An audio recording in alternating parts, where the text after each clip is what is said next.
Or, ici, on calcule juste la dette du gouvernement fédéral qui n'inclut pas celle des provinces qui, elles, sont responsables de la santé, de l'éducation et d'autres éléments. Alors, est-ce qu'on fait de bonnes comparaisons ou est-ce que finalement c'est une ligne politique?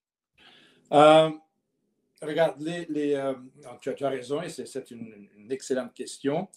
Et quand on parle de dette canadienne, les marchés financiers mesurent ça en additionnant la dette fédérale et la dette des provinces. Donc, c'est vrai que le ratio dette PIB du gouvernement fédéral est parfaitement soutenable. On est à 41% du PIB. C'est même, regarde, c'est absolument aucun problème. C'est très, très soutenable à très long terme. Il n'y a pas de problème.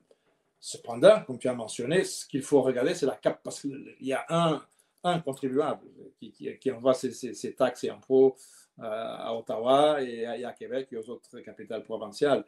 Donc, il y a juste donc, quelle est la capacité du contribuable canadien de toutes les provinces de soutenir la dette publique? Et là, quand on additionne la dette des provinces à la dette fédérale, là, on revient à des ratios d'à peu près 80-85%.